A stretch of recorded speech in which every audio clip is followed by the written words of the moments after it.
오늘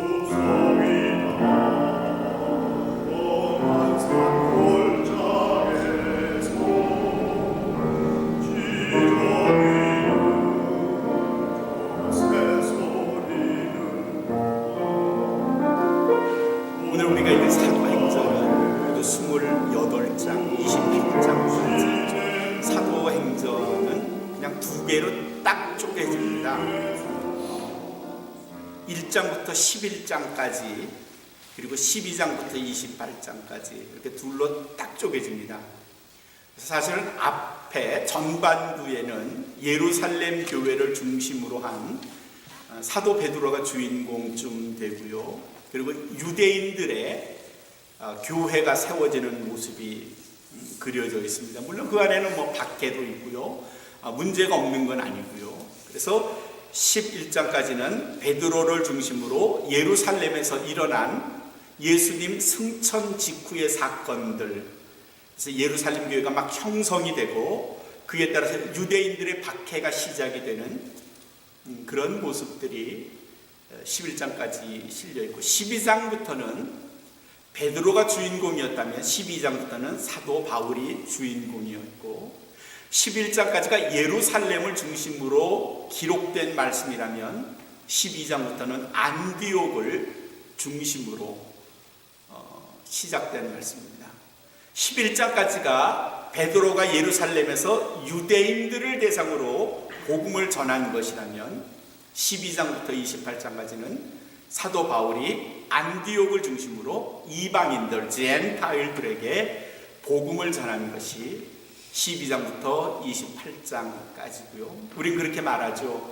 지금 우리는 사도행전 29장을 써가고 있다. 전 세계의 복음화를 위해서 사도행전은 28장에 끝이 났지만 우리는 29장을 계속 쓰고 있다. 이렇게 말합니다.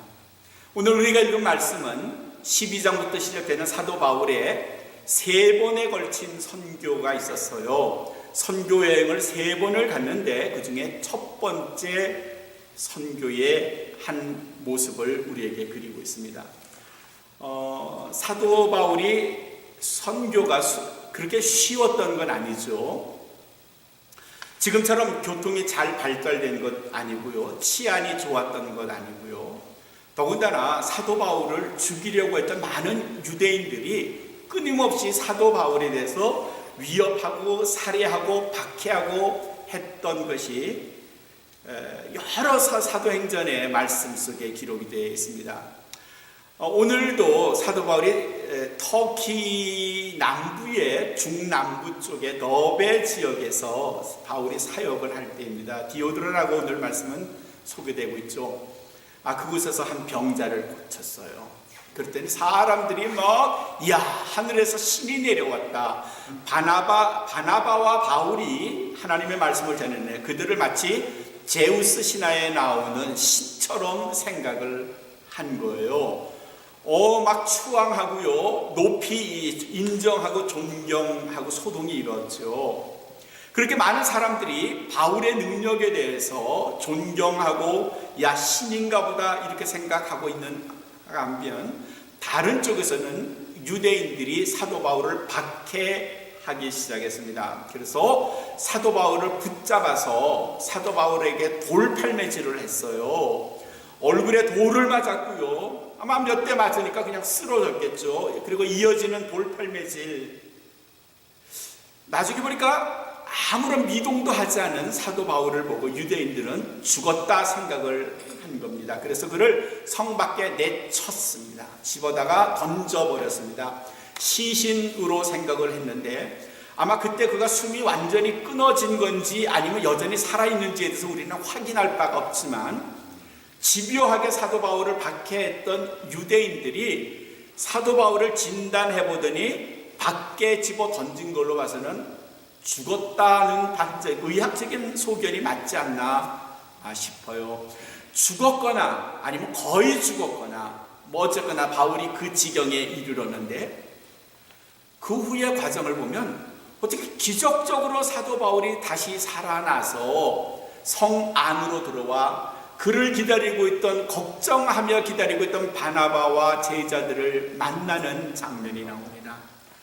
죽었다가 살아난 겁니다. 그의 얼굴은 만신창이가 됐을 거고요. 온몸은 피투성이의 멍자국이 선명했겠죠. 그런 사도 바울이 자기를 걱정하고 있는 바나바와 자신의 제자들을 향하여 했던 말씀이 오늘 우리가 읽은 21절과 22절, 특별히 22절의 말씀입니다.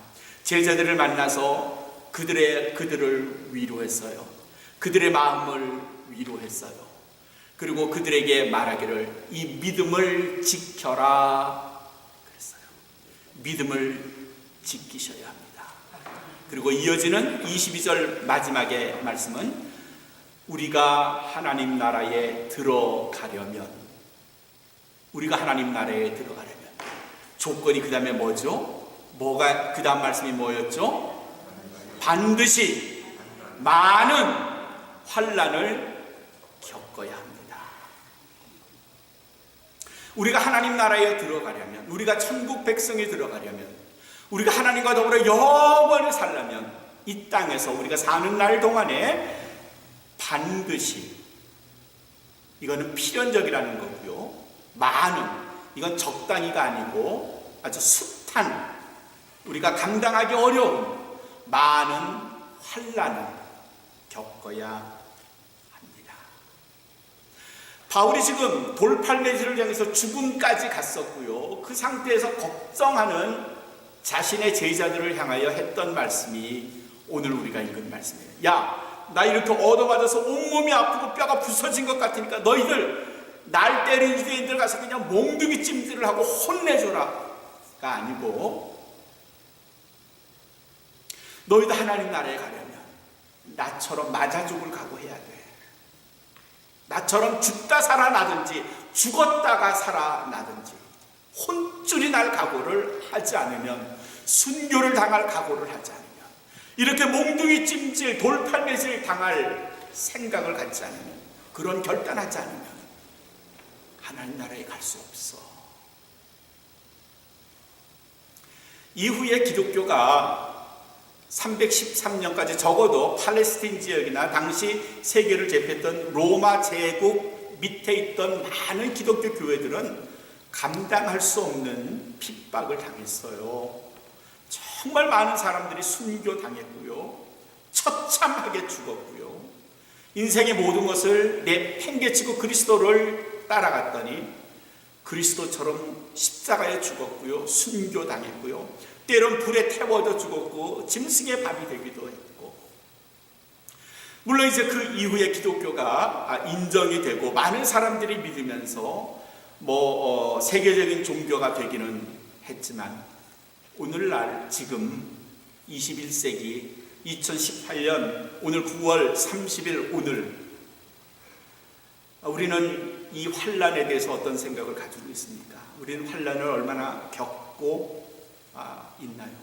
이 환난은 세상을 사는 내가 그냥 마땅히 겪는 환난이 아니고, 세상을 열심히 살고 공부하고 직장 얻고 일하고 하는데 겪는 그런 환난 말고, 그리스도인이기 때문에 겪는 환난을 말해요. 우리가 정직한 그리스도인으로서 세상 사람과 살려면 때론 불의와 타협하면 조금 편하게 살아요. 조금 더 돈을 벌 수 있고요, 조금 더 높은 자리에 오를 수도 있고요. 그런데 사도 바울이 오늘 우리에게 주신 말씀은, 우리가 하나님 나라에 들어가려면, 그 말은요, 너희가 불의하게 살지 말고, 부정직하게 살지 말고, 꾀부리고 살지 말고, 의롭고 정직하게 살려면, 그런 말이잖아요. 그렇죠? 하나님 나라에 들어가려면 그런 말은 꾀부리지 말고 너희가 부지런히 정직하게 의롭게 살려면 반드시 많은 환난을 겪어야 합니다. 그러니까 이 말을 뒤집어 말하면요, 하나님 나라에 안 들어가려면 그냥 편하게 사세요. 환난 별로 안 겪어도 돼요. 적당히 교묘하게 미꾸라지처럼 이렇게 빠져나갈 수도 있고요, 거짓말도 좀 하고요, 나쁜 짓도 해서 살면 별로 환난 안 겪을걸요? 이런 말이에요. 그렇죠? 근데 적어도 저나 여러분들 우리 모두가 하나님 나라에 들어가려면, 의롭게 살려면 그리스도인으로서 겪는 환난을 두려워하지 마세요. 성경에서 많은 사람들이 그리스도인이라는 때문에, 하나님의 사람이라는 것 때문에 순교를 선택한 사람이 있죠. 대표적인 게 사도행전 7장의 스데반 집사님이 그렇게 돌아가셨죠. 사도행전 11장, 12장에는 최초의, 또 사도들 중에서 최초의 순교자인 야고보, 요한의 형제 야고보가 순교를 당하는 장면이 나와요. 그리스도인이기 때문에 죽음을 선택한 겁니다. 육체의 죽음을 제공하고 영혼의 영원을 선택한 거죠. 구약에서도 다니엘 같은 사람은요, 하나님 믿는 신앙을, 여호와 신앙을 포기하지 않아서 다니엘이 어떻게 됐어요? 사자굴에도 들어가고요, 또 풀무불 속에도 들어가고요. 그러나 하나님께서 안전하게 지켜주셨어요. 내가 죽으면 죽었지, 내가 죽을지라도, 하나님 나를 지켜주시 않을지라도 내가 하나님을 결단코 버리는 일은 없을 겁니다. 죽음으로 자신의 신앙을 지킨 겁니다. 기독교 역사 2000년 동안에도 많은 사람들이 신앙을 지키기 위해서 목숨을 내어 버렸어요. 우리는 그런 것에 비하면 훨씬 쉬운 세상에서, 편한 세상에서 살아요. 우리에게 그리스도인이라는 이름 때문에 위협이 더 이상 없나요? 환난이 없나요? 어려움은 안 겪나요? 내 목숨을 바칠 만한 그런 위험이 직접적으로 우리에게 다가오는 일은 참 쉽지 않아요. 없어요. 별로 없어요. 때로 우리는 사소한 일에서 내가 그리스도이기를 감추고, 내가 하나님의 사람이라는 걸 드러내길 부끄러워하고, 내가 세상 사람 앞에서 성경을 펼쳐놓고 기도하는 일에 주저하는 우리들의 모습 쉽게 발견하고요.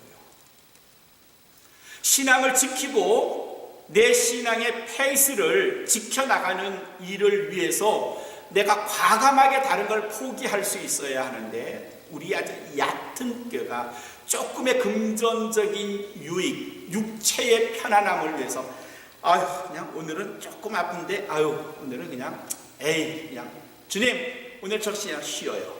근데 용서해줘요. 그냥 오늘 지금 내가 요것만 살짝 거짓말하면 내가 더 금전적으로 내가 손해를 안 보는데, 그냥 한 번만 딱 거짓말할게. 주님 귀 좀 막아주세요.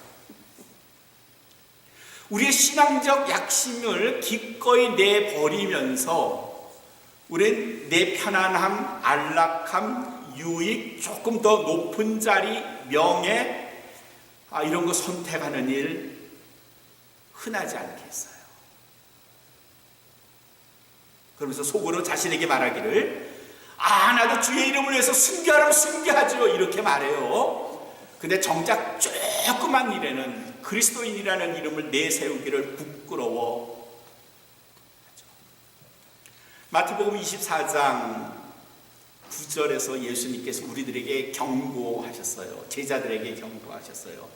사람들이 너희를 환난에 내어 주겠으며, 사람들이 너희를, 그리스도인들을 환난에 넘겨주겠으며, 그 말은 우리가 환난 속에 빠진다는 말이에요. 너희를 죽이리니, 우리를 죽인대요. 너희가 내 이름을 위하여, 우리들이, 그리스도인들이 예수 그리스도의 이름을 위하여 모든 민족에게 미움을 받으리라. 내가 예수님을 믿으면 예수님 이름 때문에 내가 세상 사람들에게 미움을 당하고요, 환난을 당하게 되고요, 심지어는 죽기까지 한다고 예수님이 이미 제자들에게 말씀하셨어요. 그런데 그리스도인이 되겠다는 사람은 참 많아요. 그리고 그리스도의 이름을 지키면서 사는 사람도 많고요. 근데 때로 우리는 사소한 것에서, 작은 것에서 내가 그리스도인이기를 부끄러워하거나 그리스도인이라는 이름을 잠시 덮거나 하는 일들이 흔하지 않게 일어나고 있어요. 한번 우리 자신에게 물어보죠. 여러분 자신에게 물어보죠. 누구에게 가도 당당하게 나는 그리스도인입니다. 나는 기도하는 사람이고요. 난 말씀을 쫓아 사는 사람이고요. 그 말씀을 지키기 위해서 때론 내 명예조차도 내어놓을 수 있습니다. 이렇게 우리는 자신 있게 말하며 당당하게 살아가나요? 그렇게 살아갑니까? 그런데 성경은 우리에게 그렇게 살 것을 요구하고 있어요. 고린도후서 4장 17절의 말씀에 사도 바울이 우리에게 주시는 교훈의 말씀이 있어요. 너희가 지금 당하고 있는 아주 경한 그런 환난에 경한 것이, 우리가 지금 겪고 있는 환난에 짧고 경한 것, 아주 작은 것이 지극히 크고 영원한, 지극히 크고 영원한 영광에 중한 것을 너희에게 세워주기 위함이라 그랬어요. 우리가 지금 당하는 환난이요, 아주 작은 거고요, 짧은 거래요. 나는 지금 그 환난 때문에 아주 힘들고 못 견딜 것 같고 끝날 것 같지 않은 아픔을 가지고 있는데, 바울은 말하기를 너희가 받는 그 환난의 경한 것, 그것이 짧은 것이고 가벼운 것, 별것 아니라고 말씀하세요. 무엇에 비해서는 장차 우리가 하나님으로부터 받을 영원한 그리고 영광스러운 것에 비한다면, 내가 지금 그리스도인이라는 이름 때문에 받는 것은 별것 아니에요. 혹시라도 그리스도인이라는 이름 때문에 내가 겪어야 된다면, 아파해야 된다면 우리 그렇게 기도하면 좋을 것 같아요. 뭐 여러분 이런 말씀 자주 들으시죠. 기도할 때 하나님 환난을 내게서 피하게 하시고, 이렇게 기도하는 게 아니고요. 하나님 환난이 내게 오더라도, 내가 환난을 맞더라도 능히 그것을 이겨낼 만한 믿음을 내게 주시옵소서. 이게 우리가 기도해야 할 제목이죠. 환난을 피하는 게 아니에요. 왜냐하면 우리에게 그리스도인이기 때문에 우리는 마땅히 환난을 겪을 수밖에 없는데, 이왕 겪는다면 거대한 환난의 파도 앞에서 당당히 맞서고 성령께서 우리에게 주시는 힘을 붙잡고요, 환난을 이겨내게 해 주시옵소서. 이렇게 기도해야 될 줄로 믿습니다. 시편 120편 1절에서 그렇게 시편 기자는 기도해요. 내가 환난 날에 여호와께 부르짖었더니, 내가 환난 날에 여호와께 기도하고 도와달라고 부르짖었더니 내게 응답하셨도다. 그러셨어요. 힘들죠. 내 혼자 못 견디죠. 내 혼자 약해서 견뎌낼 수 없죠. 그러나 그 환난 때에 하나님께 부르짖고 기도했더니 하나님께서 내게 힘을 주셔서 능히 그것을 이겨낼 만한 능력을 갖게 되었다는 고백이 아니겠습니까? 우리에게 필요한 것은요, 하나님 환난을 내게서 물리쳐 주시옵소서 라기보다는, 하나님 환난이 오더라도 주의 힘을 붙잡고 능히 이겨내는 하나님의 자녀 되게 해 주시옵소서. 이 기도가 우리 모두에게 있기를 주님의 이름으로 축원합니다. 이겨낼 수 있습니다. 이겨내야 됩니다. 육사10기면 전두환 대통령보다 한 개수도 앞이죠. 육사10기로 5.16 정권 때부터 아주 두각을 나타냈던 이인수 대령이라는 분이 계셨어요. 그분이 기독교 가정에서 태어나고 뭐 신앙생활을 하긴 했는데, 뭐 혁명이 일어나고 그 다음에 뭐 그 사령관의 비서 뭐 이렇게 참모가 되고 나서부터는 뭐 바쁘다 이런 핑계로 신앙생활을 전혀 하지 못했는데, 뭐 한참 대한민국이 막 일어서려고 할 때 정치적인 소요 속에서 어느 날 자기 집에 갑자기 쳐들어온 헌병들에게 붙들려 갔습니다. 뭐 제명은 뭐 여러 가지가 뒤집어 써졌습니다. 하루아침에 정치적인 배신을 당한 겁니다. 그래서 육군 대령이 철장에 갇혔고 법원을 통해서 판결을 받은 게 사형이었습니다. 얼마나 절망적인 상황입니까? 그저 한 평짜리 방에 서서 앉아서 그가 지나온 자기 세월을 되돌아보는 거예요. 육사 나와서 장교가 되었고 고급 장교가 되었고 스타가 될 걸 꿈꾸고 있었고 나라를 위해서 뭔가를 해보겠다고 생각을 했는데 정작 자기 가정은 안 돌봤고 자기 자신도 돌보지 않았고 그리고 이어지는 번뜩한 생각, 내 신앙 송두리째 까먹었고 바쁘다 할 일 많다 일요일도 없이 주일도 없이 늘 바삐 뛰어다녔던 자기 자신에게 아내도 부모님도 야, 너 신앙생활 열심히 해라 하는 말에 들리지 않았고요. 면회를 온 아내에게 성경을 넣어달라고 청했고요. 눈에 들어와 읽히지도 않은 성경을 읽기 시작했고요. 처음에는 무슨 말인지 무슨 뜻인지도 모르고 무턱대고 읽었고요. 다시 읽고 반복해서 읽으면서 조금씩 눈에 복음의 의미가 들어왔고요. 읽으면서 눈물이 나기 시작했고요. 콧물이 나기 시작했고요. 회개가 터졌고요. 자기가 얼마나 잘못 살아왔었는지를 알았고요. 분명히 자기는 그리스도인이라는 이름으로 살아야 했었는데 그리스도인이라는 이름은 쏙 빼놓고 군인으로만 살았다는 것을 알게 되었고요. 그러던 어느 날 사형 선고 날짜가 다 사형 선고를 받고 사형 집행이 될 줄 알았는데 무기징역으로 감형되었다는 소식을 들었고요. 계속 그 안에서 경건 생활하고 하나님의 말씀을 정독하고 묵상하고 무기감역이 어느 날 16년으로 바뀌었고요. 그 이인수라는 분이 결국 감옥에서 나와서 세문안교회를 나와서 장로님이 되셨고요. 그가 쓴 신앙 간증집이 언제까지나 당신과 함께 이런 책입니다. 그다지 두껍지도 않은데 한 인생의 절절한 사연이 그 안에 들어가 있고요. 세상 중심으로 명예 중심으로 출세 중심으로 살았더니 하나님은 깡그리 잊어버렸고요.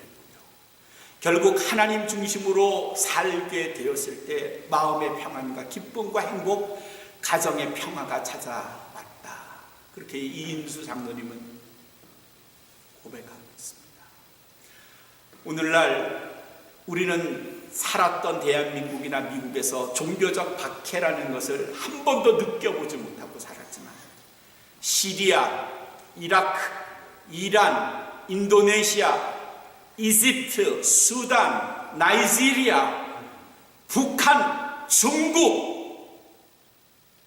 기독교인이라는 이름으로 살기 때문에 폭행당하고 집에 불을 지르고 예배당이 망가지고 파괴되고 종교의 자유를 잃어버리고 직업을 얻지 못하고 사는 수많은 사람들이 여전히 지구상에 있다는 사실을 기억한다면 내가 이 자유로운 미국 땅에서 좀 더 자랑스러운 그리스도인으로 살아야 되겠다 하는 마음을 갖지 않을 수가 없습니다. 사랑하는 성도 여러분, 사도 바울이 우리에게 당부하신 22절의 말씀, 하나님 나라에 들어가려면 우리가 하나님 나라에 들어가려면 반드시 많은 환난을 겪어야 합니다. 환난을 피하지 마세요. 당당하게 그것을 이겨낼 만한 믿음을 지키시고 키우셔서 우리에게 파도처럼 우리를 향하여 달려드는 환난이죠. 능히 그리스도의 나는 일어서리라. 나는 이겨